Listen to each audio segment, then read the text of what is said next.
Koruptor dijerakan dengan undang-undang perampasan aset disahkan dan hukumannya mengikuti pemiskinan. Satu. Pertanyaan Sherly adalah, kenapa sih Pak RUU perampasan aset yang sangat ditakuti oleh koruptor itu seolah-olah itu seperti ditunda-tunda, jalan di tempat, bahkan semakin kesini sepertinya itu dijauhi atau dihindari untuk dibahas dan disahkan. Padahal itu kan adalah hal yang paling dikhawatirkan oleh para koruptor, Pak. Betul. Itu kenapa, Pak? Kalau kita bicara soal kenapa, berarti kita bicara soal politiknya. Boleh dikonfirmasi sama Pak Mahfud. Saya pernah diskusi berdua sama Prof. Mahfud terkait dengan Undang-Undang Perampasan Aset. Kapan waktunya yang tepat untuk diajukan? Dan di luar perampasan aset itu, undang-undang apa lagi yang harus kita lakukan? Sehingga pada saat itu saya diskusi sama Prof. Mahfud berdua. Ini tantangan, Anda mau bersikap apa terhadap ini? Dan salah kalau mengatakan untuk mengembalikan aset itu tidak ada jalannya. Kalau mau ya undang-undang perampasan aset diberlakukan aja, undang-undang perampasan aset yang sudah dituju oleh DPR sama pemerintah dulu, tapi lalu macet di DPR. Itu saja diundangkan undang-undang perampasan aset itu. Prof, siapa yang nggak mau perampasan aset? Bagus kok. Prof. Mahfud selalu bilang bahwa di zaman Orde Baru, mengutip kata-katanya almarhum Bapak Pak Prabowo, Pak Prof. Sumitro kan pernah keluarkan angka 30% di zaman Orde Baru, duit itu nguang. Kemudian Prof. Mahfud, beliau waktu menjadi Menko Polhukam sampaikan bahwa sejak zaman reformasi lebih gila dibandingkan di zaman Orde Baru. Bukan hanya soal volumenya, tapi menyangkut soal pelakunya. Pertanyaan saya, RUU perampasan aset, Pak. Betul. Orang selalu lupa betapa pentingnya dalam sistem demokrasi yang namanya partai politik. Yang selama ini partai politik itu hanya menjadi ajang caci maki, padahal kita nggak pernah berpikir soal hidupnya supaya bisa melakukan rekrutmen.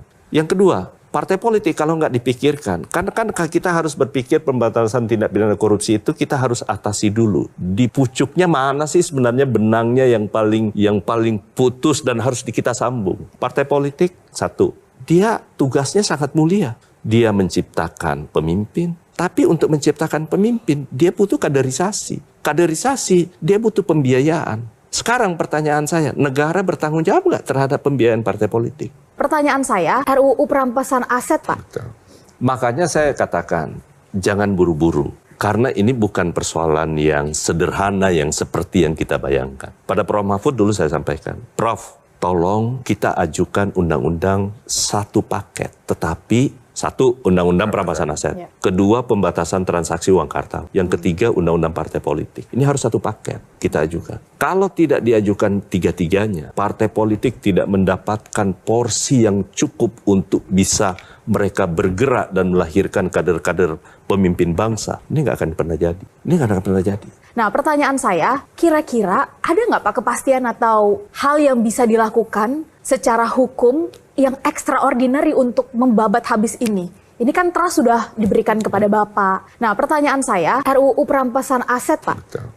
Nah, karena itu saya selalu bilang kepada teman-teman waktu saya ditanya, kenapa pemerintah belum majukan? Kami lakukan konsolidasi untuk bisa bertemu dengan semua partai-partai politik. Beri saya kesempatan. Dan yang kedua, Bapak Presiden Prabowo kan sudah melakukan hal yang sama sekarang. Hai para koruptor atau yang merasa pernah mencuri dari rakyat, kalau kau kembalikan yang kau curi, ya mungkin kita maafkan.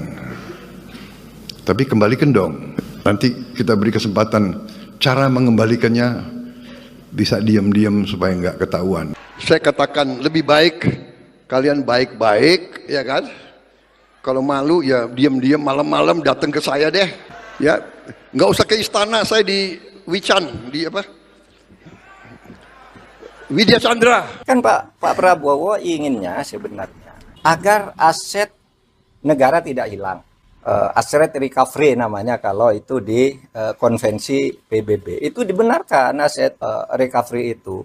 Tetapi yang termudah agar tidak terjadi diam-diam penyelesaiannya seperti yang dilakukan oleh Afrika, jangan diam-diam gitu. Nah, ini diam-diam gimana caranya? Siapa yang bertanggung jawab? Lapor kepada siapa yang mengumumkan? Siapa? Apakah yang bersangkutan minta damai itu mau diumumkan namanya? Nah, kalau tidak diumumkan, tidak transparan, tidak ada yang tahu bahwa itu melanggar atau tidak. Tapi kalau diumumkan, ya lewat pengadilan aja. Dan salah kalau mengatakan undang-undang untuk mengembalikan aset itu tidak ada jalannya. Kalau mau ya undang-undang perampasan aset diberlakukan aja, undang-undang perampasan aset yang sudah disetujui oleh DPR sama pemerintah dulu, tapi lalu macet di DPR. Itu saja diundangkan. Itu lebih gampang ya. Undang-undang perampasan aset itu kan bisa dilakukan begitu. Prof, berarti Prof Mahfud menilai bahwasanya apa yang disampaikan oleh Menteri Hukum itu salah kaprah. Saya kira bukan salah kaprah, salah beneran. Kalau salah kaprah itu biasanya sudah dilakukan, terbiasa meskipun salah. Ini belum pernah dilakukan kok. Mana ada korupsi diselesaikan secara damai? Itu korupsi baru, namanya kolusi. Kalau diselesaikan secara damai, dan itu sudah sering terjadi kan? Diselesaikan diam-diam antar penegak hukumnya yang ditangkap. Kalau menyelesaikan diam-diam, kan banyak tuh yang terjadi. Jaksa, polisi, hakim masuk penjara kan mau menyelesaikan diam-diam. Gitu. Itu sama aja. Gagasan Pak Prabowo untuk kemungkinan memberi maaf kepada koruptor asal mengaku secara diam-diam dan mengembalikan kepada negara secara diam-diam. Itu kan salah. Undang-undang korupsi tidak membenarkan itu, hukum pidana tidak membenarkan itu. Lalu menterinya mencari dalil pembenar, itu kan ada di undang-undang kejaksaan, denda damai. Denda damai itu hanya untuk tindak pidana ekonomi sesuai dengan undang-undang tentang bea cukai, undang-undang perpajakan, dan undang-undang kepabeanan. Nah di situ kalau ada orang melanggar pajak atau bea cukai, itu tawar-menawar dulu. Oh kamu seharusnya bayar 100 miliar, kok hanya membayar 95. Nah sekarang yang 5 ini dikalikan berapa? Itu namanya denda damai. Dan itu jelas. Ada mekanismenya, yaitu dibuat oleh instansi terkait, dalam hal ini Kementerian Keuangan, lalu minta izin ke Kejaksaan Agung. Minta izin ke Jaksa Agung. Jelas tuh prosedurnya, angkanya jelas, tidak diam-diam. Nah sekarang dinaikkan, kewenangan ini Jaksa Agung boleh menerapkan denda damai tanpa usul dari instansi terkait. Tetapi itu tetap tuh undang-undang tindak pidana ekonomi, yaitu untuk kepabeanan, untuk pajak, dan untuk tadi bea cukai. Itu diatur di dalam pasal 35 Undang-Undang Kejaksaan Agung yang terbaru. Dan itu jelas di dalam pasal 35, dan penjelasannya itu hanya untuk tindak pidana ekonomi tertentu. Korupsi tidak masuk di situ. Oleh sebab itu, mari ke depannya jangan suka cari-cari pasal untuk pembenaran, itu bahaya. Nanti setiap ucapan presiden ditarikan dalil untuk membenarkan, itu tidak bagus cara kita bernegara. Prof, Berarti itu hukum seperti apa yang akan timbul ketika denda damai ini dipaksa diterapkan? Ya enggak tahu, kalau saya sih membayangkannya nanti akan banyak orang korupsi, diam-diam sesudah akan ketahuan mengaku. Gitu kan? Sesudah akan ketahuan mengaku. Pak Andi Akas kan ada menyinggung sedikit soal turunan dari Undang-Undang Kejaksaan. Berarti ini apakah ada keterkaitan, akan ada Ya perubahan itu yang banyak? yang saya katakan tadi itu, menyebut Undang-Undang Kejaksaan. Halo teman-teman, berjumpa bersama saya di Politik Dangi. Ya, undang-undang perampasan aset ini masih menjadi misteri teman-teman. Ya. Kenapa? Ini sudah beberapa tahun ya berlalu, tidak pernah disahkan sampai detik ini. Dan kalau kita bisa melihat bagaimana lempar sini ya tentang undang-undang perampasan aset ini teman-teman.